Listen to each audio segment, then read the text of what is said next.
Good afternoon. Welcome back. And for our first session this afternoon, I'm delighted to welcome President Felipe Calderón, President of Mexico from 2006 to 12, known to many of you. He was, at the beginning of his career, a law student, someone very committed to the rule of law and to democracy, and someone who showed that through his actions as president. And the idea is, I think, President, we have a little bit of a discussion about organized crime, democracy, threats to democracy and the rule of law in Latin America, and draw a little bit on some of your experiences in office and some of the lessons that we can learn from that. And I'd like to start out just asking you for a sort of broad view of where in the Americas you see the biggest risks to democracy at the moment and why. Well, thank you. Let me say thank you first. I got it. I think you have to Yeah, right. See, right. I want to express my gratitude for Alejandro Werner. And I need to say that I came because he invited me, because he really appreciated that. Me too. Very smart guy that could go easily to get a lot of money in the private sector.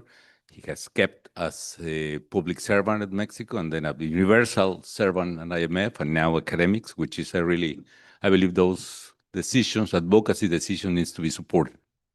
Saying that, but definitely I believe that the greatest risk for democracy in the region is in Mexico precisely.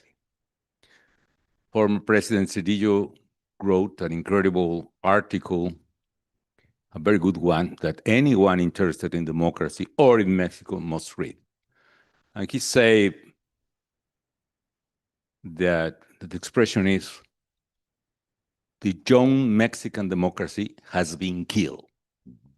And indeed, what happened in the last government, I don't remember who was the president, it's not, but that government started a process of demolition of democratic institutions.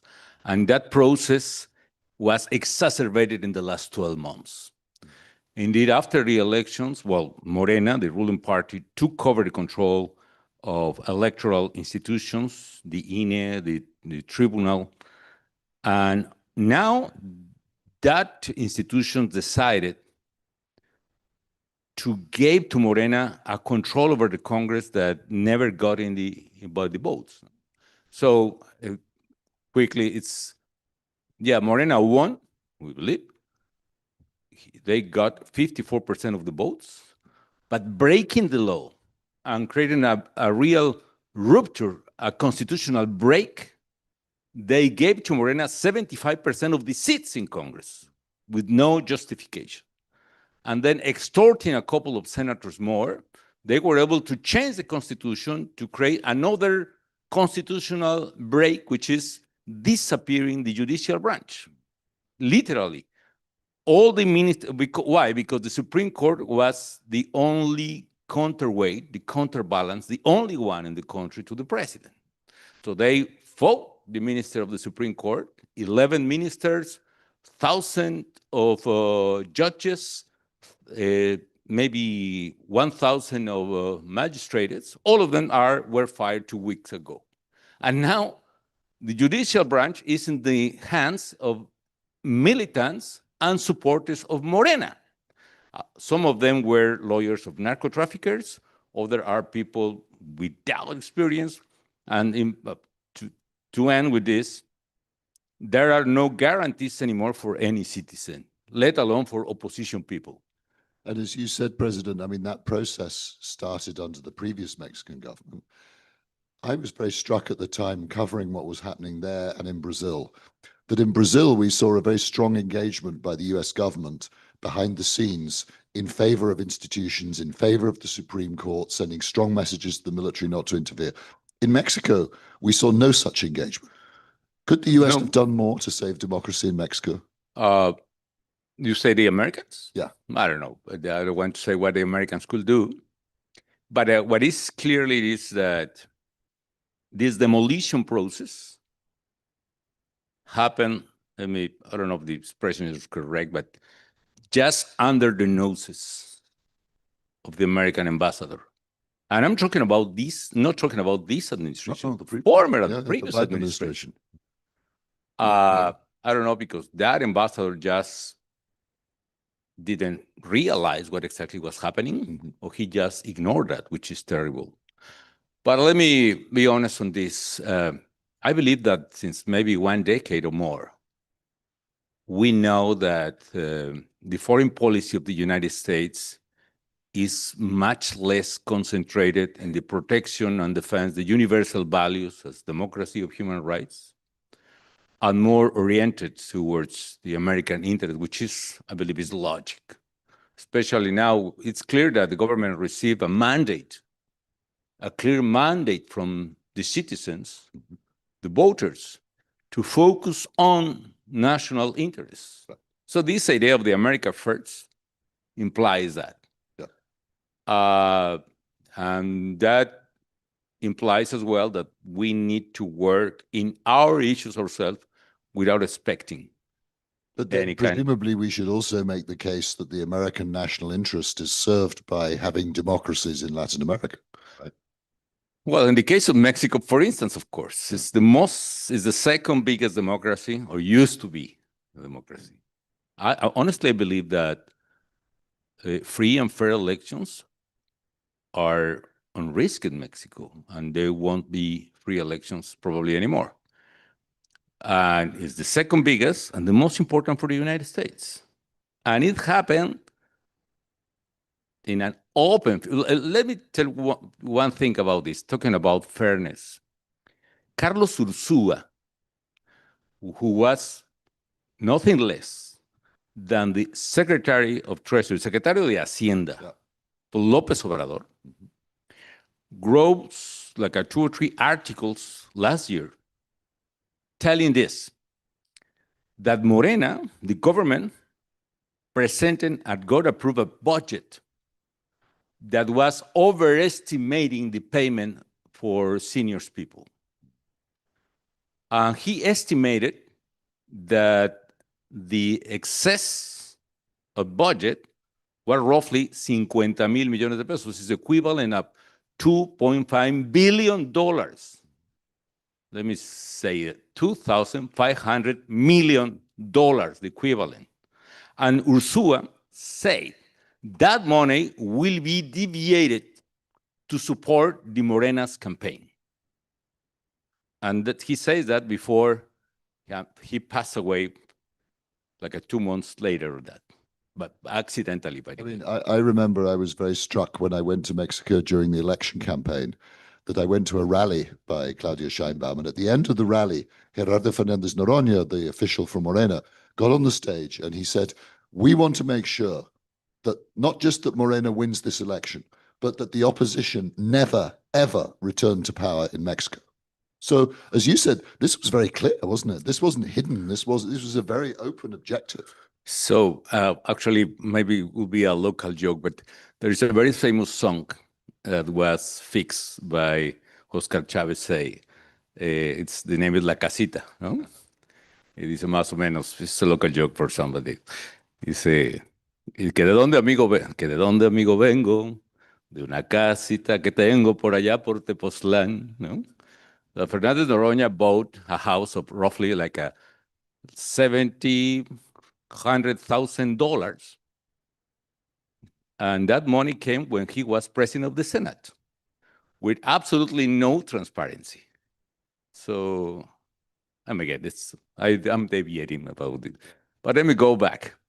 If you, maybe you, as a good journalist you are, maybe you asked about who paid that rally for Claudia Sheinbaum. Nobody knows. Even her didn't know. So the pre-campaign was paying, but people that nobody of her knew that. It was, of course, any governor, Morena, was paying the events of the pre-campaign. And again, in the campaign, not only the very high budget that Morena had, but also these $2.5 billion that Ursúa estimated that the government deviated illegally to Morena, play in the field. Is that a fair election? It is not. Morena won, yes. Claudia won, clearly. Overwhelming, yes. But it was a fair process? Definitely not. Is there any element that could guarantee to the Mexicans for next election that there will be any fairness in the process? Definitely not. Is that a democracy? No. Do you see any way for citizens in Mexico to organize to help ensure there is a return to democracy? Oh my God, I'm very skeptical about that. One of the most important political phenomena in the last year was the massive rallies to defend the electoral authority. And I used to say, after the first rally, maybe, and the first somebody estimated hundreds of thousands people in Mexico City, and the second roughly close to 1 million people mobilized in Mexico City, and roughly in 100 more cities in the country. I believe the next rally needs to go not to the Zócalo. The next rally needs to go to the door of the political parties, PRI, PAN, and PRD, to claim the openness of those parties to the citizen. So one of the problems is the authoritarianism of the former government.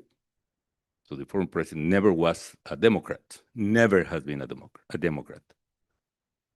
And it was clear that he was getting the power through democratic means. He was going to destroy democracy, like many populists in the region and in the world, and exactly that happened. But the second problem, that's the weakness of the opposition. And the case of what used to be my party, I resigned to the PAN in 2018. The PAN was able to resist 70 years in the opposition under the autocratic regime of PRI.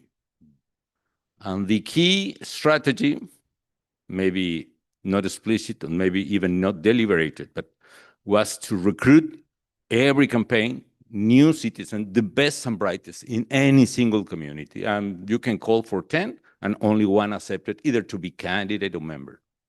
But after that, the PAN was renovated its base with better people every single time. But once we got in power, the people who control the party, a democratic party, understood that the list of members of the party, el padrón de militantes, was the key issue to keep the power inside. So they blocked the entrance of new members since roughly like 2007, 8. And because, or maybe before, and then the PAN was unable to renovate itself. And this camarilla, this small group controlling the PAN, because that's the only way in which they could get budget positions, some contracts, even with some local governments. This camarilla kept the power in the PAN. So that's the reason blocking the entrance to the citizens is the way, it is some kind of suicide for political parties. And then this suicide is one of the reasons why there is no political instruments for the citizens to change the situation by now. I hope the parties could open the door. The PAN, the PRI, PRD, MC, the new one, which is, we created a very powerful party, by the way, Mexico Libre. We got the unanimous authorization at 1 o'clock in the afternoon, the INE. 3 hours later, we lost the vote like a 7-6 or something, no, or 6-5. What was the reason?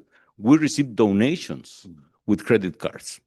We exhibited not only the receipt of the credit card, which it was year reference, so the place, the moment, the amount, a letter from the donor say, I'm Michael, I'm the donor. You're very transparent. Yes, and the reason to reject the register is because, wow, but that receipt only exhibit the 4 last digits of the credit card. That's anonymous people, Crazy. The stupid thing. So now, there is no way to participate so far, and that's the problem why I don't see by now the chances to revert the situation. And of course, the history is that Mexico had a one-party system for most of the 20th century, 70 years. The one Vargas Llosa called the perfect dictatorship. Was it maybe inevitable that Mexico was going to fall back into that model again after a brief flowering of democracy after 2 decades? Could it have been different? I mean, I can see what is happening. It's incredible, but there are countries like Bolivia, Argentina, Ecuador, that after several years, even decades, or populism, and in some cases authoritarianism, they were able to come back. Yeah.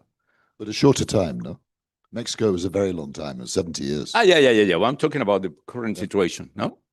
No, 70 years. Oh my God, was incredible. But anyway, now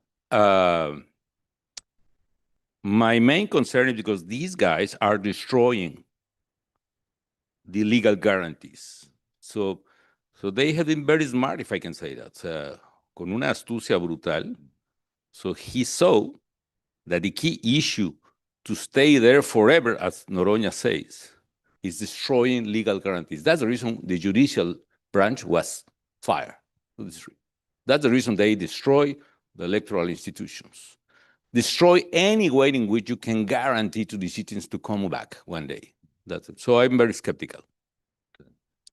By the way, talking about la dictadura perfecta, you remember that expression of Vargas Llosa? He say, it's the perfect dictatorship. Why? Because there is one group designating all the governors, all the mayors, all the power in one group. But nobody in the world is criticizing that because it simulates a democracy. Yeah, they have elections regularly. Well, now let me go to this situation. The fall of the Mexican democracy is the worst news story in the region and is the worst covered. Why is that? Why nobody is talking about what is happening in the Mexican democracy? It's a question for a great journalist. It's a good question. I mean, I was struggling with that too during the last government when the institutions were being attacked and dismantled, and there was very little comment about it.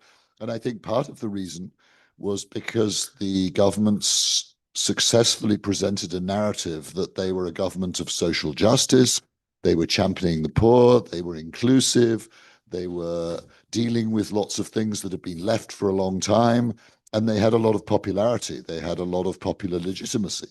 So that made it very easy for them to sell the idea that they were a government acting in the best interests of the people.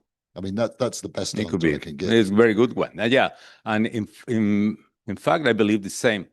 As long we have the politically correct profile in government currently, so a politically correct female left government cannot be wrong, which is this kind of prejudice are contributing to this terrible situation we are passing through. I mean, there was an enormous contrast with Brazil, where Bolsonaro's attacks on democracy institutions met with enormous condemnation in the media, from the Biden government, from human rights organizations. I mean, there's a very loud chorus of protest, and correctly in my view. However, in Mexico, similar attacks on democracy, nothing like the same response at all. There was a silence. Yeah, well, exactly. I think it's so evident.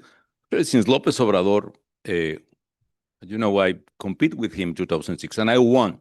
With a narrow margin, but I won. He tried to do the same. I don't know if it sounds familiar to you. He tried to take over the Congress to physically prevent me to get to Congress. At that time, the Constitution said, if the president is not present in the session, the Congress will call for a substitute immediately. So it was an attempt. It's a coup d'etat. Fortunately, I was able to surpass that and arrive to the Congress, and well, like a very nice story. It's not time to do that, but nobody say that globally, I believe. Well, anyway, that's good for Brazil. It's good for democracy that they were able to overcome the coup d'etat tried by Bolsonaro. Let's see what is going to happen this week with the tribunal. I think it'll be quite messy. Yeah, he will be condemned, definitely. So good luck with that. But if we turn for a second to back to the idea of organized crime. Yeah. I mean, you studied law, you believe strongly in the rule of law. What lessons do you think you can offer from your experience fighting crime and fighting to preserve democracy in Mexico about what works and what doesn't work? Well, first is you need to understand that this is not about drugs itself. You correctly say organized crime. And fighting crime, and especially organized crime, on top of everything, it's a moral duty. It's a legal duty. Actually, the first mandate you receive as president is to obey and enforce the law. Protesto, guardar y hacer guardar la Constitución. Of course, implicitly, there are a lot of duties of government, education, health, whatever. But you are not mandated para distribuir mochilas escolares, desayuno. You are mandated to enforce the law. It's a duty. It's a constitutional duty, and in my opinion, it's a moral duty. Second, what it works and is needed badly in the region and in Mexico is to build law enforcement agencies and institutions. Why? Because I think it's like a race between the state and organized crime. When I took office, for instance, I can see a process in which the government or legal institution was deteriorated, infiltrated, corrupted, and going down dramatically. And at the same time, the inverse process is organized crime was growing dramatically as well. So the only way is to try to rebuild the law enforcement institution, to assign the right budget, to try to rebuild those, to create a new body like Plataforma Mexico, it's Policía Federal itself, whatever will happen. But the point is to create new bodies at local level, judges, judicial reform, by the way, a new legal framework, etc. And at the same to combat organized crime, because it's the worst threat to national security. From my point of view, it was not a point to fight drugs itself. It was a point to enforce the law, because I believe this is the only way in which you can prosper. And second, because, or if you don't fight organized crime, they will capture the entire state, territorially and in upper levels, even higher levels every time. So what is work? To believe on that. Second, to work together. Let me put a couple of examples. Baja California, Tijuana, we realized that the municipal police was doing by itself most of the kidnapping events in Tijuana was made by the policemen. So we needed to clean the local police, putting new people with vetting process, etc. Then the crime sent us a message that if we continue to renewing local police, they will kill 2 new policemen every single week. And actually they started to do so. So we talked, the governor, the mayor, and myself, we decided to continue, to try to protect the new policemen, etc. But at the very end, it worked. So the crime in Tijuana reduced by 60% from its peak. Ciudad Juárez started with a governor that only was asking for money and support on one hand, and the other blamed me, accused me about the situation on the other. Then a new governor came, he decided to cooperate, we worked together, work with civil society to create committees among the society. And finally, Ciudad Juárez was roughly a case of success. Homicides went down by almost 80% from its peak.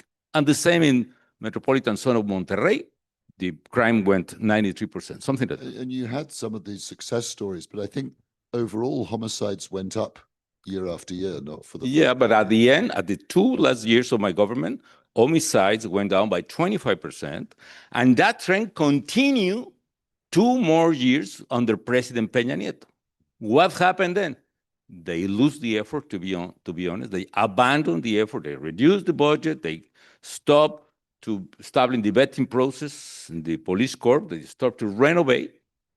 And then homicides start to going up again in 2015. So you would say that you managed to turn the tide? Indeed, yes, I do. Presidency. Yeah, we do. And then what? And that trend continued 2 more years. And then your successor left it. He abandoned that. I don't know who, but yes, they didn't continue that. So the process was abandoned in 2013 and was reverted in 2018. Actually, it's dramatically. They stopped the car and they make a U-turn in 2018. And what about the penetration of organized crime into politics? I mean, that's something that was talked about a little bit this morning. How big an issue is that, do you think, at the moment, the region? Well, definitely it's very high and it's bigger than anyone could think, no? So what is important to do is it happened to me in several, even at cabinet level. I have my skeptical or some doubts about that because Garcia Luna maybe, but there is in any level of government. And what you need to do is to establish a system in which organize some kind of internal counterbalance, external counterbalances, to innovate and improve the vetting process, to pay it a better way, to recruit people, not only by the money, but people who really have some kind of mystic, some kind of principles, some kind of values, people who really believe that it's important to care about your family, your society, your community. But the level of penetration of organized crime is huge. And if you allow them, if you continue the policy of hugs, not bullets, whatever, they will grow and grow and grow and grow like a cancer, and there will be a moment in which it's going to be quite difficult to revert that. And I honestly appreciate what is the current government is doing. President Sheinbaum and the people around her.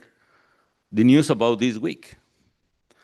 Where is that penetration? The penetration in the most maybe pristine or isolated army force, which is the Navy. They were managing at the level of the nephews of the secretary, which means at the level of the office of the secretary. They were managing the huachicol, which is the stolen gasoline. Fuel theft, yeah. Fuel theft, yes. I need to learn a lot of things in English. Yeah. The huachicol. No? They were managing that, millions of dollars. So it was so brave, and the government need recognition about that. The government had the political will to go after those Marines, which imply to fight against a lot of interest inside. So at what level the corruption is, I think the losing the controls, reducing or bajando la guardia, changing the tactic, that allows the criminal to penetrate at municipal level, at the state level, and a federal level, and the armed forces everywhere. And also to move into new businesses, no? And I know you've said before that we talk a lot about drug crime, but extortion is actually a huge legal business, right? Yeah, I used to quote a teacher of Kennedy School, alma mater, Tom Shelley. He wrote a beautiful article in 1973. It says, the real business of organized crime is extortion. And indeed, we are very familiar with the idea that organized crime is exactly similar to narco-traffic. It's related with, but it's not narco-traffic. It's probably one of the business they run. The key issue is in which the criminals, for several reasons that maybe is not the time to explain, they just started to expand and look for something that they were not looking last century, which is territorial control. My own explanation is several ways. One, the assault weapons ban expired in 2005 in the United States, and that allows to sell thousands of weapons to the Mexican cartels. Actually, my government sees 185,000 guns and weapons. 80% of 90% of them were sold in American territory. So that destroyed let's say, del balance relativo between law enforcement and any level and criminals. And second and most important, Mexico and other economies started to have more income capacity in their society. According to the economists, I have very brilliant. The criminals became better armed than the police. Well, the one side, yeah, with much better weapons. So there's Pueblo Nuevo, Durango, no? 10 policemen with 30 revolver, 38, And suddenly 3, 4 suburbans appear with people with machine guns and missile launchers and whatever. So what can you do? No? But the other point is, for me, most important. The Mexican economy, after the efforts of several presidents or governments with ups and downs, mainly after the third year of Cedillo, once the crisis of tequila passes, Mexican society started to recover income capacity. And according with microeconomic, once your budget restriction goes up, your basket of consumption increases. So you start to get more consumption of more goods and services. One of those goods and services was drugs. It was not considered at the beginning. So the kids go, or people go to the table dances or bars or whatever, start to use drugs. It was not a market before. Now it's a new market. And the only way in which you can control a territorial market is by territorial control of the forces. So it's not the same to sell coffee by tons from Colombia to the world than to sell cups of coffee in Starbucks. You need to control the point of sales. It's a different business. One is about transporting drugs, is exporting drugs, let's say, and the other is retailing drugs. As long as the criminals started to retail drugs in the cities and towns, they needed the territorial control of those points of sales. And that started to expand the territorial control, and that is part of the violence, because when they were controlling only routes, it was only a line in the map. When they tried to control cities, so a route was, for instance, Ciudad Juárez, but when they tried to control the city for the point of sale in Ciudad Juárez, they started to fight each other. That's the origin of the violence. It's not the action of the government itself. Well, that's the point. I believe that this expansion of the crime takes them to try to look for the control of the government, of the cities, and then the governments, and then different levels of governments. And if we're looking at ways of combating this, President Bukele in El Salvador has offered a model of how to fight crime, particularly gang crime. He has reduced extortion and murder enormously in El Salvador. Now, more and more Latin Americans saying they want to see a Bukele in their country. Ecuador's President Noboa has said he wants to copy part of Bukele's strategy. What's your opinion about how effective the Bukele method is? Well, in a matter of crime, has been effective. We need to recognize that. However, saying that, I believe that sacrificing human rights, rule of law, again, guarantees for everyone, it's a very high price that, for me, is clearly not the solution. Because I know the people is absolutely tired about criminals. But if you sacrifice freedom for security, that's paraphrasing at Churchill, no? At the end, you will lose freedom, and later on, you will lose security as well. You are now under the threat, and you are afraid of the criminals. Tomorrow, you will be afraid of the government. And later on, we'll be afraid of the government and the criminals, because maybe one day they will be the same, which is what's happening in a lot of governments. No? Authoritarian regimes trend.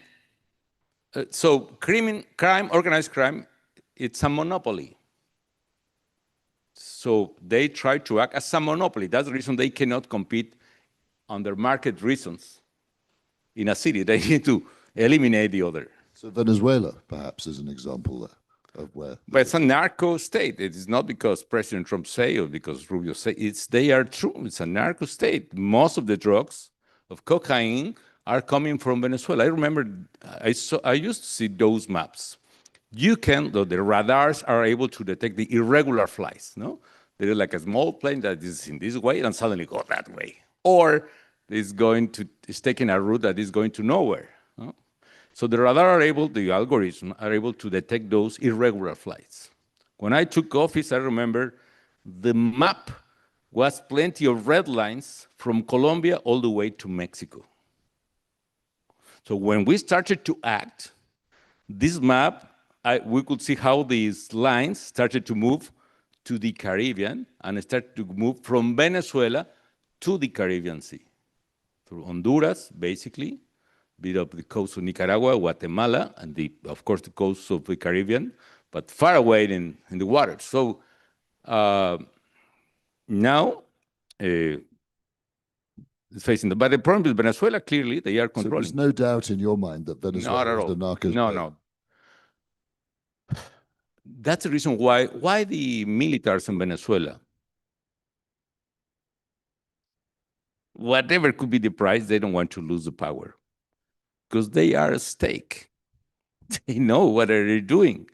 There are no legal way out for them. They need to survive killing and arresting people there, unfortunately. I hope that could be reverted very soon. But of course, we've seen this recent US strike on an alleged drug boat in the Caribbean. I mean, that was a new phase in the war on drugs. The first time, I think, that a drone or missile's been used to kill drug traffickers in international waters. What's your view about the effectiveness of that tactic? It's going to be difficult, but my God.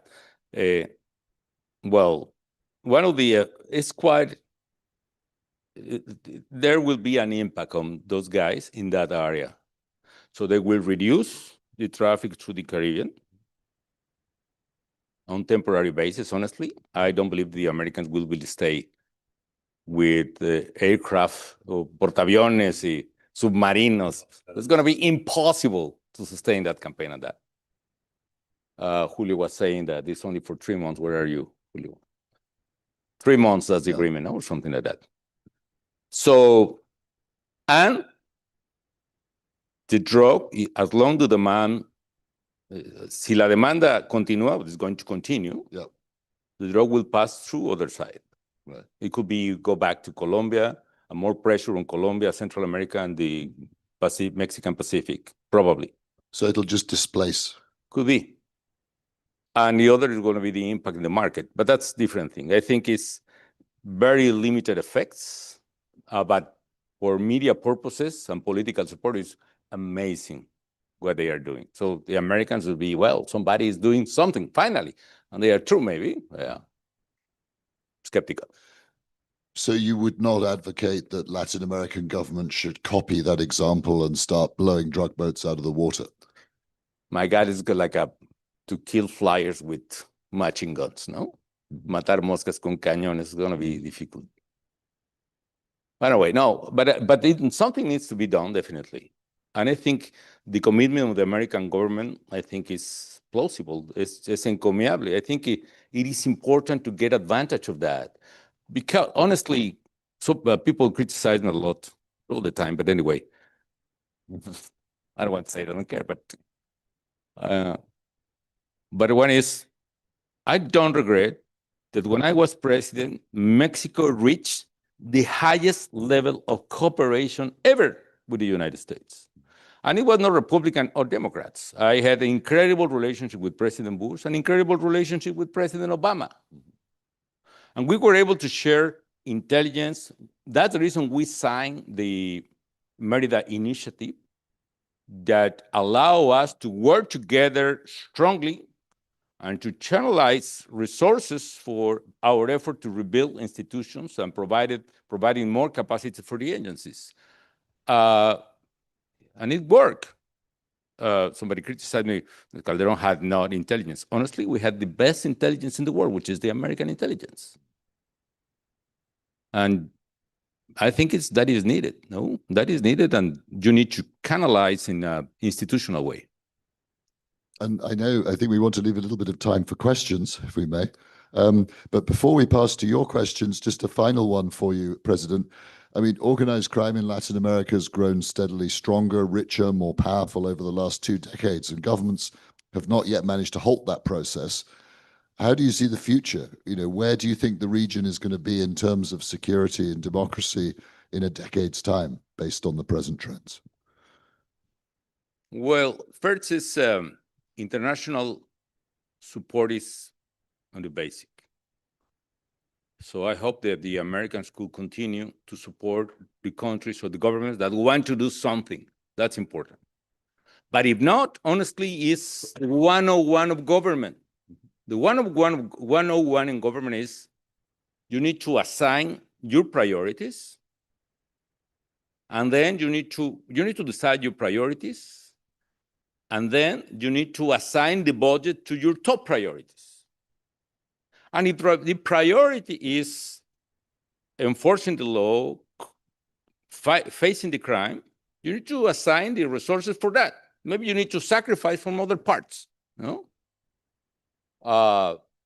Yeah, if you want to distribute backpacks for scholars, it's fine. But this, the 101 is, if you want to fight a crime, you need to put the money in that part. And let me see, this as the criminal, they have a lot of money. It's going to be impossible. Yes, they have a lot of money. I don't know how much, maybe 1, 2, 3 points of GDP. Well, let me tell you one thing. The government has a lot of money as well. 25, 30% of GDP, 20, whatever. You can win that battle. And the winning that battle doesn't imply to disappear the drug. That's impossible. But it implies to recover the control of your own land, of your own territory, to be able to protect a family, to be able to protect a female student that is under risk of the criminals because she needs to walk in the street. You need to recover that capacity to protect your people. And that is your main issue as president. Poor or rich country, you need to do exactly the same. And you have the resources to do that. And you also need international coordination, right, to fight these guys. And that's hard, right? Because Latin America right now, you have a lot of presidents that are not even talking to each other. Yeah, no, but before that, you need national coordination. Probably that was a very painful part in my government. Look at me. I was a president without majority in Congress, not in the Senate. I was a president where 25 out of 32 governors belonged to other parties. I was a president where in a country with 2,500 municipalities, only 200 belong to your own party.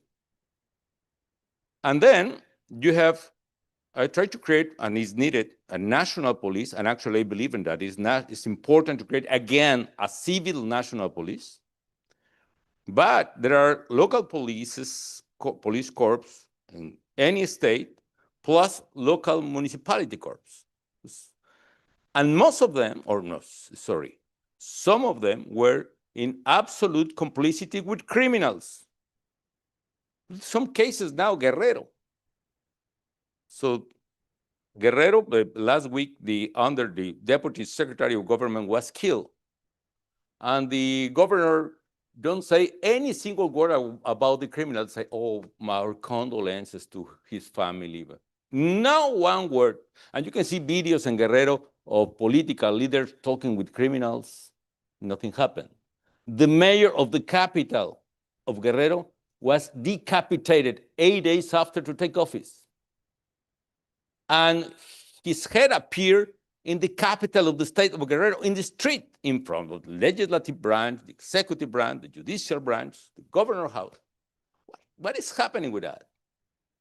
Of course, all the state of Guerrero, the governor, the municipals, all of them are in the hands of Morena. They are powerful. So, what was the question, my friend? I got lost in this. Well, we were talking about the future and whether it might be better. Yeah, the future. But probably not. Well, we should leave a little bit of time for questions, I think, because I'm sure the audience has questions. No? Yeah, unfortunately, we'll only have time for one question. Only one? Oh, okay. Let's do it. But it'd be a really important question. Got one in the front row, I think. These two, yeah. Right. Thank you. Hi, President Calderon. I'm a real admirer of your presidency. My name is Victor Linaldi. I am just graduated from the Harvard Kennedy School. I would like to say that the reason I chose that school is because of you, following your path. And my question is, we know that this current party, Morena, it's building this authoritarian machine, and they have it ready. But they still, even though they're doing many terrible things that we understand that it's happening, they still have the popular vote. And the reason they have the popular vote is because they have a great narrative to bring the people to follow them. So my question would be, if we want to build an opposition to try to generate solutions for the country, what would be that narrative that we should stand for? If there's a new party, if there's a coalition of parties, what is that powerful narrative so other people can follow and we can actually do something? Thank you. Well, thank you. Well, I apologize with you if you decide to go to Kennedy School for me, but no, it's an honor you say that. Well, second, I agree with you. One of the problems is the narrative, but it's not the only one, and it's not the most important. To be honest, people are happy with this government because they are distributing a lot of money, public money. So for most of the families, it's the first time they receive such amount of money. We can discuss that if that public policy is sustainable in time, if you can afford to have a 6%, 6 points of GDP of deficit every year, or it's going to happen exactly what happened with several populism. That's the case of Argentina, for instance, that they were able to stay in power at least 2 decades or even more, paying and paying and paying, until the moment in the economy just se rompió, ¿no? Se acabó, trono. So that's a different discussion, but that's a matter of fact that is happening. Second, my main concern is people have not channels for participation. So I say, I would love to see all that people that march in Mexico City and other cities defending the electoral institutions, being able to defend or at least to count the votes in las casillas last election. It's incredible that the political parties in the opposition were to cover only 42% of those casillas, como custom ballots or the polling stations. Polling station, yes. Yeah. Well, so people want to participate. People are concerned about that, but there is no way to do that because the political parties are this size. How bad is the thing that now the national hero is Alito? Oh, my God. Oh, he did very well in that performance. But the different thing is people have not chances for participation. And third, the narrative. We need to build the right narrative, which is going to be more complex and more difficult. Always the populist narrative is going to be easier to explain and to understand. It's black and white. So the country was completely damaged. We suffer, we are poor. These guys, neoliberals, Priand, etc., are guilty. They are rich. They are no indigenous, it's white, and they are against us, the elite, the mafia, the fifis. And the other side is the pueblo bueno, the good people. And of course, I'm the leader of the pueblo bueno. In that side are the Spaniards, in this side is the indigenous. It doesn't matter that I have a grandfather, López Obrador had a grandfather coming from Spain to Tabasco, but he's the representative of the nose against the Spaniards. Well, wait. So that narrative is quite easy. And unfortunately, the coalition in 2021 and 24 confirmed that narrative at the sea of the people. Well, these guys allied themselves. And honestly, there are differences. I believe that the narrative should be different. We were coming from a disaster in the country 4 decades ago. A country with hyperinflation, with very high corruption, with a disaster in public finances. So the governments needed to establish some kind of a discipline to reduce inflation, to reduce the deficit, to establish new bases for development, to build the institution of rule of law. So that effort made Mexico, honestly, a very competitive country in several fields. When I took office, Mexico was the 9th exporter of vehicles in the world. When I finished, Mexico was the 4th and sometimes the 3rd exporter of vehicles in the world. The expression moment of Mexico was coined Mexico looks like a country what is going to be able to jump into development. Middle class was created and over. There was corruption, but honestly, our governments, folks and mine at least, and I believe Cedillo, you cannot say this guy rubber money. You can accuse me with a lot of things, but only corruption was not the mantra, that was not the rule. I believe the highest corruption Mexico was in recent years, let me say that. Thank But you. anyway, well, sorry. I mean, we've got our last one. No, we're out of time. Last one, this guy. Okay. Sorry, apologies. And thank you, President No, Stover, thank you. for a really Thank you, interesting Alex. discussion.